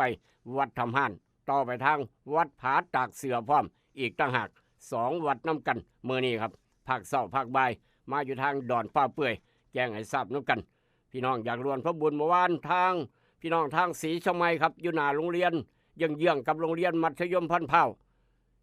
ตรงข้ามวัดป่าพระสถิตนั่นคือสอลำปางลาบก้อยซอยแซ่บไปสอลำปางลาบก้อยเมื่อวานเพิ่นมาเที่ยวดอนป้าเปื่อยพาเมตู้มาเที่ยวดอนป้าเปื่อยจากสอลำปางลาบก้อยแซ่บเนื้องูน้อยพร้อมมารวมทำบุญสร้างสะพานดอนป้าเปื่อยมาให้บุญดอนป้าเปื่อยเป็นปัจจัย200 บาทอนุโมทนาสาธุขายยิบขายดีจากสอลำปางลาบก้อยเพิ่นมาเฮ็ดลงทานตลอดนี่ทุกวันที่9 เมษายนแต่ละปีครับบ่ว่างานหลวงปู่หนัก3 กันยาหรือว่า9 เมษายนเพิ่นจะมาเฮ็ดตั้งลงทานดอนป้าเปื่อยตลอดปีนี้ก็จะมาคือกันเพิ่นว่า9 เมษายนจากสอลำปางลาบก้อยเพิ่นจะมาเฮ็ดลงทานมาเฮ็ดบุญตั้งลงทานมาตักบาตรพร้อม9 เมษายนวันที่9 เมษายนครับงานใหญ่ดอนป้าเปื่อยเป็นประจำทุกปีพระสงฆ์พ่อแม่ครูบาอาจารย์ครับมีรูปได้แน่จากวัดได้แน่เดี๋ยวลูกขลาจะแจ้งประมาณ17 รูปพระสงฆ์พ่อแม่ครูบาอาจารย์17 รูปครับที่นั่นเนี่ยท่านพระอาจารย์บุเรียนวัดป่าผู้กัดแต่ท่านพระอาจารย์วินัทวัดธรรมแก้วท่านพระอาจารย์สิริวัดเทพนิมิตรทางอำเภอบ้านผือครับที่นั่นเนี่ยนี่จะเดินทางท่านพระอาจารย์โตวัดธาตุปากมังแล้วก็ทางท่านพระอาจารย์ทางวัดหาดปทุมครับทางพระอาจารย์โต้งวัดหาดปทุมและท่านพระอาจารย์โตวัดธาตุปากมังบ้านปากมังท่านพระอาจารย์สริท่านพระอาจารย์นัดและก็ทางท่านพระอาจารย์บุเรียนครับซึ่งได้รับนิมนต์เรียบร้อยจะมาตักบาตรอยู่ทั้งสะพานดอนป้าเปื่อยยังบ่รวมจากวัดต่างๆครับนี่ลูกขลาเกินให้พี่น้องได้รับทราบเดี๋ยวมื้อหน้าจะแจ้งให้ทราบมื้อนี้จะเดินทางไปทางวัดทำห้านวัดท่านพระอาจารย์พวงมื้อนี้จะเดินทางไปทางวัดผาตากเสือท่านพระอาจารย์เด็ดครับจะนิมนต์เพิ่นมาบิณฑบาตอยู่ทางสะพานดอนป้าเปื่อยฉันภัตตาหารเช้าทำบุญหาบรรพบุรุษหลังจากนั้นฉันภัตตาหารเรียบร้อยพี่น้องจะได้เบิ่งหมอลำก่อนที่พี่น้องถามหาครับหมอลำบุญช่วงคุณแม่บุญช่วงเด่นดวงเจ้าของก่อนม้วนหลายก่อนน้ำกันจะได้พอดตัวเป็นพอดตู้ไม่ใหญ่แม่ป้าพลุงเกิดมาในสมัยแม่บุญช่วงเด่นดวงหมอลำก่อนที่อยากจะฟังครับเดี๋ยวท้ายๆแต่ละมื้อจะให้พี่น้องได้ฟังหมอลำบุญช่วงเด่นดวงตั้งแต่เช้ามื้อนี้เป็นต้นไปปิดท้ายขบวน อย่าลืมวันที่9 เมษายนมาตั้งโรงทานน้ำกันมาเอาบุญน้ำกันมาเบิ่งหมอลำมื้อช่วงเดือนดวงน้ำกันยามมื้อแลงเบิ่งหนังจากแอร์ภาพยนตร์บ้านหัวไส้สอดแจ้งจังปังนี่คือบุญกองใหญ่ครับบุญกองใหญ่ทำบุญหาบรรพบุรุษทางดอนป่าเปื่อยแจ้งให้ทราบนึกกันท่านประธานเปิดนายกอบจคนใหม่นายกวุฒิไก่สร้างเหล็กนายกไทยพวนครับนายกไทยพวนขนานแท้นายกวุฒิไก่สร้างเหล็กจะมาเป็นประธานก้าวเปิดพร้อมกับท่านสสเอกธนัทพร้อมอีกตั้งหากนี่คือวันที่9 เมษายนพอกันครับพี่น้องที่มาบริจาคเสาไม้จันหล่อนไม้โบราณครับทางผู้ใหญ่ตุพร้อมทีมงานผู้ซอยมาเบิงเด้อเสาไม้เก่าจันหล่อนได้เกิดประโยชน์ต่อชาติบ้านเมืองแล้วครับเสาไม้จันหล่อนได้เกิดประโยชน์ต่อชาติบ้านเมืองพี่น้องมาเห็นจะได้เห็นว่าโอ้เสาผู้ใหญ่ตุโอ้เสาท่านผู้ซอยทางบ้านโนนสง่าได้เกิดประโยชน์กับดอนป่าเปื่อยได้เกิดประโยชน์กับชาติบ้านเมืองขอให้ผู้ใหญ่ตุร่างกายแข็งแรงขึ้นอย่างเสาไม้จันหล่อนแข็งคักแข็งแน่ตีตะปูกระง้อพี่น้องเอ้ยบ่เป็นธรรมดาที่ตีตะปูง้อปรับขอให้ร่างกายผู้ใหญ่ตุสุขภาพแข็งแรงคือจังไม้จันหล่อนเสา2 ต้นนี่โทยอมครับยอมรับว่าแข็งขนาดร่างกายผู้ใหญ่ตุก็แข็งคือจังเสาไม้จันหล่อนเจ้าของกันแล้วกันอนุโมทนาสาธุพี่น้องบ้านนาโพกับไม้แดงเสาไม้แดง2 เสาเดี๋ยวจะได้เกิดประโยชน์เพื่อชาติบ้านเมืองต่อไปเกี่ยวกับเสายาสมุนไพรให้พี่น้องได้ศึกษาลูกหลานนักเรียนนักศึกษาได้มาศึกษาหาความรู้ต่อไปนี่คือถึงจะเป็นเสาจันหล่อนบ่มีประโยชน์ยั่งถิ่มไว้น้ำบ้านแต่ว่าม้อยดอนป่าเปื่อยมีประโยชน์ต่อชาติบ้านเมืองต่อจังหวัดหนองคายครับอนุโมทนาสาธุบุญล่วงหน้าออกจากวัดทำห้านไปทางมือนี่ครับมือนี่ไปทางตำบลปากคอบ้านไร่วัดลาดบุรณะคุณหมอจิตติเชิญร่วมเป็นเจ้าภาพทอดผ้าป่าสามัคคีเพื่อสมทบทุนรอเสียนพระประธานครับปฏิฐานในอุโบสถทรงโบราณศิลปะล้านสร้างหลังใหม่วัดลาดบุรณะหมู่5 ตำบลปากโคบ้านไร่อำเภอเมืองหนองคายครับเริ่มตั้งกองผ้าป่ามื้อนี้รับบริจาคทั่วไปตั้งแต่7 โมงเช้า14 มีนา15 มีนามื้ออื่นเป็นมื้อทอดผ้าป่าครับคุณหมอจิตติทางพูนธาตุทองคลินิกคุณหมอจิตติชุติกิติโชติกาธาตุทองคลินิกทางบ้านเทวีดอนขมบุญแล้วครับพี่น้องหูจักดีไปยังผู้ใดมักนวดมักกดการนวดแข้งนวดขาปวดแข้งปวดขาไปธาตุทองคลินิกหูจักดีคุณหมอเพิ่นพาพี่น้องเฮ็ดผ้าป่าเฮ็ดบุญกองใหญ่ครับเพื่อจะรอเสียนพระประธานประดิษฐานอยู่ในโบสถ์ทรงโบราณศิลปะล้านสร้างหลังใหม่14มื้อนี้ตั้งมื้ออื่นทอดได้ยินแล้วก็บอกต่อกันไปออกจากวัดลาดบุรณะตำบลปากโคหมู่5บ้านไร่มาทางวัดปากทอวันที่15มื้ออื่นครับมื้ออื่นบุญพระเวทวัดปากทอบ้านกองนาง15มื้ออื่นตั้งแต่เช้าเฮ็ดบุญเบิดมื้อครับแล้วก็สอยดาวกลางกุศลเบิดมื้อเบิ่งหมอลำซิ่งเบิดมื้อแล้วก็สอยดาวกลางกุศลฮอดยามมื้อคืนพร้อมเบิ่งหมอลำซิ่งยามมื้อคืนพร้อมอีกต่างหากหลัง 17 นาฬิกาเป็นต้นไปวันอาทิตย์ที่16มื้อหวยออกมื้อนั้นฟังเทศน์มหาชาติเบิดมื้อแห่กันหลอนเบิดมื้อทางวัดปากทอบ้านกองนางครับอย่าลืมบอกต่อกันไปรางวัลใหญ่บุญพระเวทรางวัลทางวัดปากทอครับรางวัลสอยดาวมีอย่างแน่งัว2 ตัวครับงวดตัวเมีย1 ตัวผู้1 ตัวโทรทัศน์ตู้เย็นเครื่องซักผ้าพัดลมจักรยานหม้อหุงข้าวเตาแก๊สป้าโทหลายคักอันนี้ก็ได้ไม่ธรรมดาขอแสดงความดีใจกับพี่น้องทางบ้านเดือตำบลบ้านเดือวัดโพย้อยเด้อวัดโพย้อยบ้านเดือครับได้สลากกลางกุศลสลากเอิ้นว่า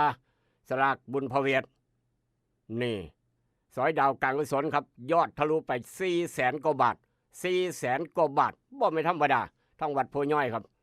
ทางคุณครูองค์อาจแจ้งกันเข้ามาอนุโมทนาสาธุบุญพี่น้องคนละ100 200นะครับไปจำรางวัลสอยดาวกลางกุศลได้แบกโต๊ะแบกตังแบกเก้าอี้กลับบ้านแต่ว่ายอดรายรับเขาวัด 400,000 กว่าเฉพาะสอยดาวกลางกุศลนี่คือย้อนตุ่มโฮมหักแพงแบ่งปันพี่น้องหลั่งไหลกันไปเที่ยวบุญวัดโพย้อยไปเบิ่งซ่านเหล้าบันเทิงศิลป์ก็เลยได้ สอยดาวกลางกุศลเต็มอึ้งตึงสมงกลัวเบิดอ่อนหลอดเกือบ5,000รางวัลพี่น้องเลยบางคนได้แบกตู้เย็นกลับบ้านแบกโทรทัศน์กลับบ้านแบกเตียงไม้ไผ่กลับบ้านประมาณนั้นทางบ้านเรือเพิ่นเฮ็ดยามใดใหญ่ยามนั้นรางวัลสอยดาวบ่ว่าวัดลำดวนบ่ว่าวัดโพย้อยครับป้าดโทดีใจกับผู้ใหญ่เพิ่นอีกต่างหากทั้ง2หมู่บ้านพี่น้องบ้านเรือเป็นเจ้าภาพด้วยกันทุกหลังคาเฮือนอนุโมทนาสาธุย้อนหลังครับเอาละครับขออนุญาตเดินทางต่อถ้าพี่น้องมีข่าวด่วนแจ้งกันเข้ามา0816016232พี่น้องไปดงไปป่าไปหัวไปสวนไปให้ไปหน้าครับช่วงนี้ PM 2.5 นาแรงหลายอย่าเผาครับอย่าเผาแม้กระทั่งเผาทานก็อย่าเผาเพิ่นห้ามเผาทานเผาป่าเผาให้อ้อยเผาทุกอย่างทุกแนวอย่าเผาครับอันตรายผิดกฎหมายพร้อมอีกต่างหากบอกกันไว้เตือนกันไว้เบิดสุคนอบตพยาบาลดูแลครับถ้ามีควันกูบอยู่แถวใดดำทะมึนขึ้นหมู่ใดพยาบาลแลนไปรถไปบอกเจ้าอย่าเผาเจ้าอย่าเผาคอยสิบ่ได้แนบท้องคำน้ำมูหนนะก็ว่าไปประมาณนั้นเอาบอกกันเตือนกันด้วยความเป็นห่วงรักชาติบ้านเมืองผมรักประเทศไทยผมรักหมู่บ้านตัวเองผมจะไม่เผาครับก็ว่าจังสันปฏิญาณตนขออนุญาตเดินทางต่อสภาพดินฟ้าอากาศทางภาคอีสานหนองคายบ่มีน้ำมูพี่น้องเอ้ยพ่อแม่ครูบาอาจารย์เพิ่นบ่อยากให้มาใกล้นี่มีฝนฟ้าคะนอง30ลมกัดโชกแห้งลูกเห็บตกบางมองมีอุดรสกลนครพนมชัยภูมิขอนแก่นมุกดาหาร101มหาสารคามยโสอำนาจโคราชบุรีรัมย์สุรินทร์ศรีสะเกษเมืองอุบลหนองคายบ่มีน้ำมูดีใจคักผู้ค้าก็ดีใจพอตู้ไม่ใหญ่ก็ดีใจครับสวนผลไม้รากไม้จะได้สบายบ่มีลูกเห็บตกพร้อมอีกต่างหากย้อนแผ่นดินทำแผ่นดินทองพ่อแม่ครูบาอาจารย์เพิ่นซอยไว้กราบงาม3เดือครับบอกว่าหลวงปู่เทศรังสีหลวงปู่เหรียญวรลาโภหลวงปู่บุญหนักขันธิโกหลวงปู่บุพาวัดป่าพันธิตเจ้าพ่อองค์เตอร์หลวงพ่อพันใสนี่เพิ่นคุ้มครองปกปักรักษาบ้านเฮาพี่น้องเอ้ยจะมันดีคักกันยังวะเอาเพราะฉะนั้นเฮ็ดบุญเฮ็ดกุศลมื้อนี้ไม่บ่มีลมบ่มีแรงบ่มีลูกเห็บบ่มีฝนตกดีคักช่วงนี้ครับขออนุญาตเดินทางต่อกับกาโนปอกสบู่ซอฟตี้ยาทายพญานไวสนิก3กกอันนี้คนมากลักลมหายใจจากเบิดบุญลงไปโยมบาลตัดแขนปกรถลมหายใจจากลงไปตกมอนรกตัดแขนปกตกมอนรกปั๊บโอ้เป็นหยังล่ะครับลักคนมากลักลักหยังครับว่าเป็นของเจ้าของไปหาลักอย่างเดียวขี่มอเตอร์ไซค์คันเดียวขี่มอเตอร์ไซค์ครับคันเดียวไปหาลักเอาหยังลักเอาเครื่องซักผ้าได้เครื่องซักผ้ายกขึ้นหลังมอเตอร์ไซค์มัดเสือกแจกกลับบ้านไปพอดตู้เย็นยกตู้เย็นขึ้นมอเตอร์ไซค์มัดเสือกใส่ตู้เย็นแจกกลับบ้านถ้ามันเล่าเก่งคักได้แอร์เอาแอร์ครับเอาโทรทัศน์ยกขึ้นหลังมอเตอร์ไซค์ขี่กลับบ้านใส่มอเตอร์ไซค์คันเดียวบ่ต้องฮอดกระบะเราไปเฮ็ดจังได๋เราคือเก่งคักเถอะบาดเนี่ยป้าโธ่โจรแสบงัดตึกใส่มอไซค์คันเดียวลักทุกอย่างใหญ่ไปได้กระยาเอาขึ้นมอไซค์แจกกลับบ้านแล้วมันคือเก่งครับแต่ว่าก็ถือจับได้คือเก่าครับถือจับได้คือเก่า3คนคนถ่ายอยู่บ้านถ่ายยกตู้เย็นลงซอยส่วนอีกคนหลบหนีไปได้ปานว่าสินี้รอดตะกุดจีอยู่ในหูตั้งแต่หนูอยู่ในหูเพิ่นก็ยังเอาน้ำกอกแลนออกมาคือเก่าเจ้าไปใส่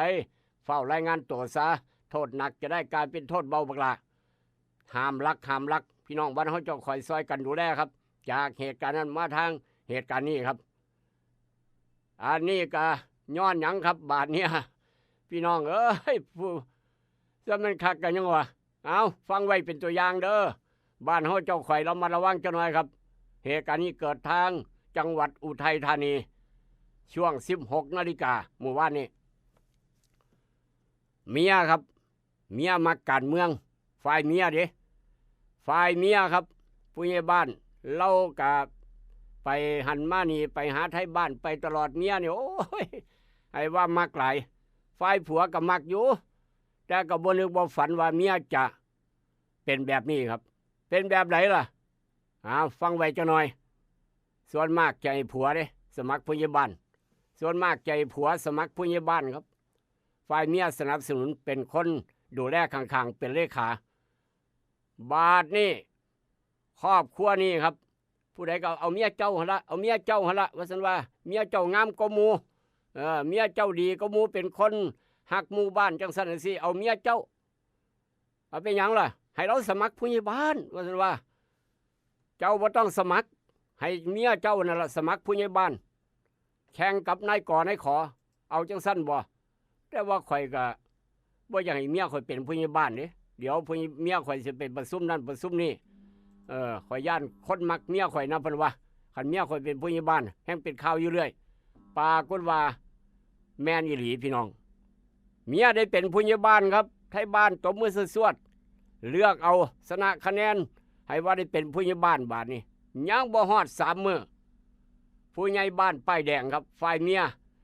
ได้เป็นผู้ใหญ่บ้านท่านผู้ใหญ่เสน่ห์ท่านผู้ใหญ่บ้านฝ่ายผัวก็เลยเฮ็ดจังได๋ล่ะครับผู้ใดก็มาหานายอำเภอก็มาหาปลัดก็มาหาผู้ใดก็มาหาตะเมียบาดนี้บ่ถามหาผัวจักเถื่อฝ่ายผัวพุ่นไปอยู่หลังบ้านพุ่นเฮ็ดกับข้าวต้อนรับแขกให้เมียครับทั้งเถื่อผัวก็ไปเฮ็ดให้เฮ็ดนาฝ่ายเมียก็ค่าประชุมเมียก็ติดประชุมบ่ได้เฮ็ดนาจักเถื่อเมียก็ได้ผัวไปเฮ็ดนาก้อยอยู่ผู้เดียว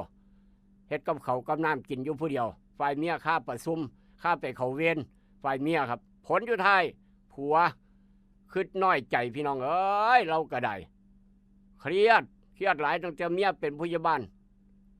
มากระเดกประชุมมากระกลับมาคำฝ่ายเมียครับตอนรับเจ้าตอนรับนายอยู่พ่อปานนั้นฝ่ายผัวกับพูนไปง้อมอยู่หลังบ้านพุ่นล้างถ้วยล้างจานตอนรับแขกให้เมียครับโอ้ตั้งเจ้าจะเป็นผู้ใหญ่บ้านเจ้าบ่เฮ็ดคนกับเขาค่อยกินน้อว่าซั่นว่าฝ่ายผัวตั้งแต่ได้เป็นผู้ใหญ่บ้านกับเขาค่อยก็เฮ็ดกินเองไปตลาดค่อยก็ไปเองเจ้าเราไปตลาดก็บ่เป็นน้ำบาดนี่ว่าซั่นว่าผัวก็เลยเปิดทางให้เมียครับผัวเปิดทางให้เมียซะผูกคอตายครับฝ่ายผัวเรียบร้อยผูกคอตายบ่ครับได้ปืนได้ปืนหลอยปืนมากับมาฆ่าเจ้าของผูกคอตายพร้อมย้อนห่วงเมียย้อนเมียเป็นผู้ใหญ่บ้านผัวก็เลยใส่ปืนใส่เสือกผูกคอเจ้าของตายครับเหตุการณ์นี้เกิดทางจังหวัดอุทัยธานีตายเมื่อใดตายเมื่อวานฝ่ายผัวย้อนน้อยใจว่าเมียเป็นผู้ใหญ่บ้านทั้งที่บ่อยากให้เป็นแต่ว่าไทยบ้านก็อยากให้เป็นผัวก็เลยน้อยใจเสียใจว่ากลับบ้านคำไปย่านคนมักเมียเจ้าของเหตุมาเกิดก็เลยบายพี่ไปก่อนไอ้เจ้าเป็นผู้ใหญ่บ้านซะอ้ายไปซะก่อนเด้ออีหลาเอ้ยว่าซั่นว่าไปออดหลอดตายจ้อยจังซี่ก็มีคือกันพี่น้องเอ้ยสะแม่นคักว่าจังได๋ผู้ใหญ่ใส่ผู้ใหญ่ใสผู้ใหญ่โตเอาระมัดระวังจักหน่อยอย่ามองข้ามความปลอดภัยก็แล้วกันจากเหตุการณ์นั้นมาทางเหตุการณ์นี้ครับขออนุญาตเดินทางต่อบ่ต้องยิ้มผู้ใหญ่ใสเก่าหัวยองๆผู้ใหญ่โตก็เก่าหัวคือกันบาดเนี่ยผู้ใหญ่ใสห้วยมาสังวาเถอะว่าซั่นว่าจากเหตุการณ์นั้นมาทางเหตุการณ์นี้ครับจากเหตุการณ์นั้นมาทางเหตุการณ์นี้จับคาสนามบิน4 คนต่างประเทศเอากัญชา110 กิโลรับจ้างขนออกนอกประเทศถูกจับได้นาจืดจรอบ่ได้ออกจ้อยคนก็เลยเข้าคุกเข้าตารางครับจากเหตุการณ์นั้นมาทางเหตุการณ์นี้กับกาโนปักสบู่ซอฟตี้ยาทายพยาธิไวซินิก3 กกยาสีฟันหมอจุฬากาแฟดรเจนมแสบครับเจ้าของบ้านจอดมอไซค์ไว้อยู่หน้าบ้านกำลังจะไปเฮ็ดเวียกพี่น้องเจ้าของบ้านนี้มอไซค์คันใหม่มอไซค์หลายคนหูจักดีจะมีหลุมเปิดเบาะออกเปิดเบาะยกเบาะขึ้นแอดขึ้นมาครับเราสิไปจับจ่ายใส่ซอยคันเอาไว้เงินไว้ในกระเป๋าเราก็ย่านหายคันเสียวเงินไว้ในกระเป๋าก็ย่านหายครับเราก็เลยเจ้าของมอไซค์ก็เลยจอดไว้อยู่หน้าบ้านสตาร์ทถ่าพร้อมอีกต่างหากตึบเราเปิดเบาะออกเอาเงิน50,000 บาทไว้ใต้เบาะเจ้าของมอไซค์เลยครับนี่เจ้าของมอไซค์ครับเอาเงิน50,000 บาทไว้ใต้เบาะล็อกเบาะเรียบร้อยสตาร์ทมอไซค์ไว้ลืมโทรศัพท์แลนขึ้นไปเอาโทรศัพท์อยู่ในบ้านออกมาห้องน้ำมอไซค์เจ้าของไว้ครับมอไซค์แลนหนีเป็นอย่างคือมอไซค์แลนโจรมาเอาไปออดหลอด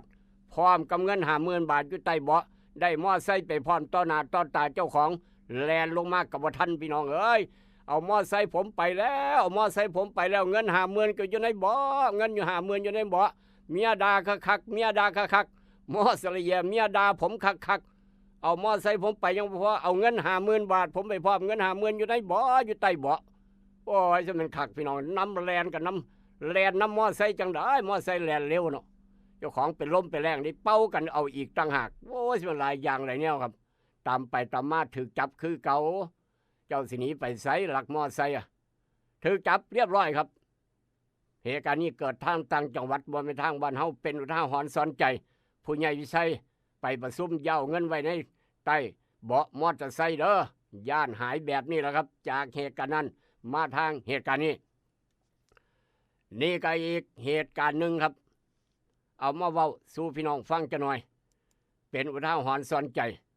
แต่ว่าเมื่อวานนี้ทางจังหวัดปทุมธานีพายุถล่มลมแห้งครับฟ้าผ่าเสาไฟฟ้าแรงสูงหักโค่นเต็มอึ้งตึงโอ้โหครับป่านเมื่อหลาย10 ปีก่อนทางเข้าเมืองทบเนาะแถวโครงการในม่วงแถวนำม่วงแถวสะพานในม่วงแถวนั้นเสาไฟฟ้าก็หักและนี่นาดย้อนลมพัดนี่แหละครับแบบเดียวกันใกล้เคียงกันอันนี้เกิดทางจังหวัดปทุมธานีเมื่อวานนี้เสาไฟฟ้าแรงสูงหัก3 ต้นกีดขวางทางจราจรเสียหายย่อยยับไฟระเบิดเสียงดังสนั่นหวั่นไหวโอ้โหครับอยู่ในเขตอำเภอลาดหลุมแก้วจังหวัดปทุมธานีเป็นข่าวช่วงบ่าย2เมื่อวานนี้ครับนี่คือฤทธิ์ของพายุถล่มลมกันโชกแห้งฝนตกฟ้าผ่าจากเหตุการณ์นั้นมาทางเหตุการณ์นี้ครับตำคักตำแน่อยู่แถวสระบุรีรถตำกันครับ9 คันรวดรถตำกัน9 คันรวดครับรถเก๋งรถบรรทุกรถพ่วงรถกระบะคนขับ18 ล้อตายคาที่ครับ18 ล้อตายคาที่นอกนั้นบาดเจ็บอีก4ตำรวจก็เร่งตรวจสอบหาสาเหตุว่าเกิดจากอีหยังอยู่ในเขตสระบุรีครับทางมวกเหล็ก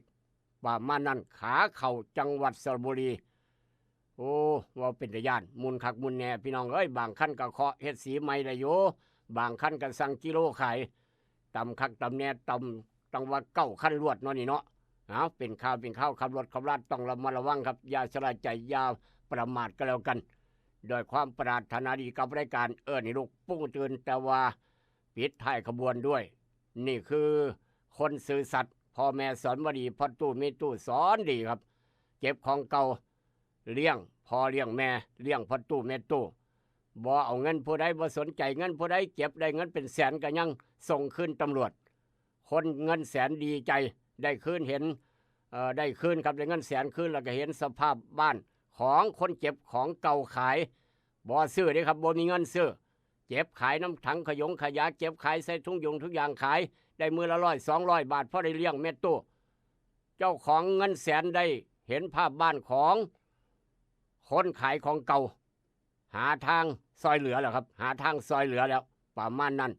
นี่คือคนดีสีประเทศไทยแม่นสิทุกข์สิยากปานใด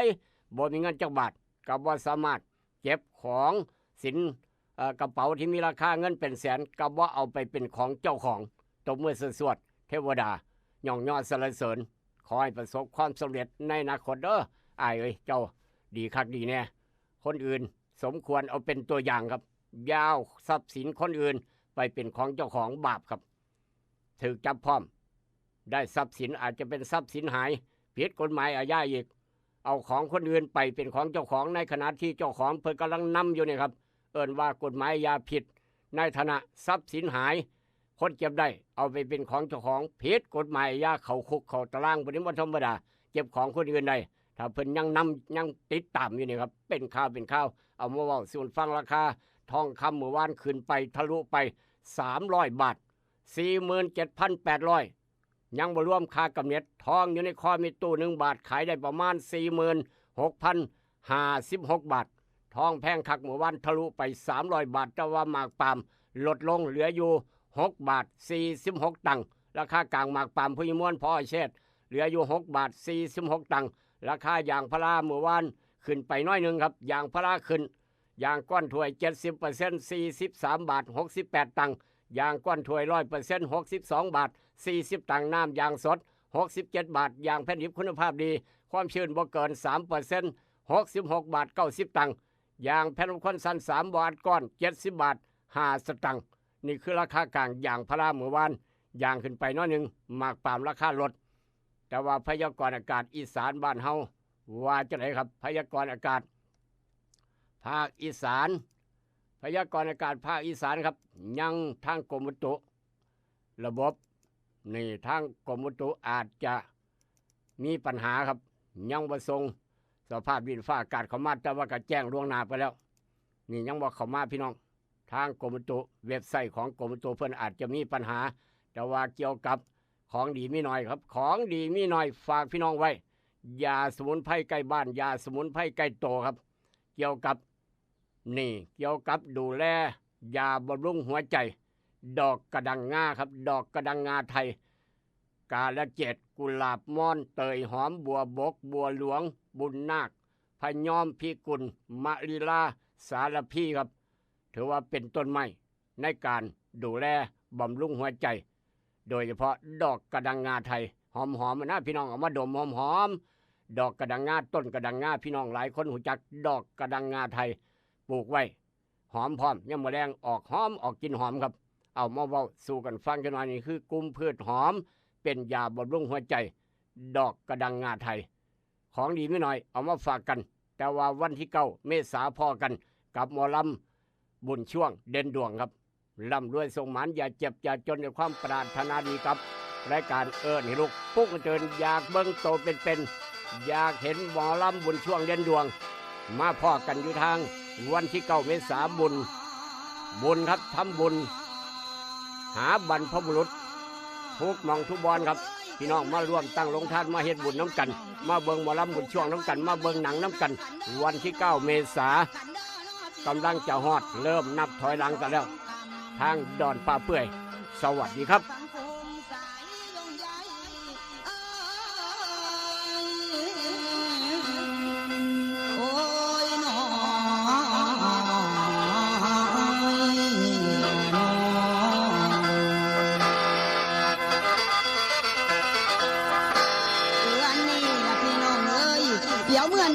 พุ่นเวียงจันทร์แจ้งข้างคายเมืองทบหนองคายสีเสียงใหม่อยู่เรียบด่านจนทางนาปังเอียงน้ำโขงไหลรอเลี้ยงสองฝั่งริมนาทีได้สัวหน้าตาถีพี่ไทยหนอลาวน้องสองอาณาจักรนี้ไทยลาวเป็นน้องพี่ได้สัวพันปีไทยกับลาวเลือดเนื้อใส่วันให้เดียวแต่ก็เป็นเผาเหี่ยวไทยไงอาผมอยู่เสียงเสียงเสียงแฟนกะแมนไทยน้อหมดเสียงจากแม่น้ำเลี้ยงที่เจียงพากันลงมาใต้ทวนไปเขาไงกะแมนลาวกับไทยน่าจากนั้น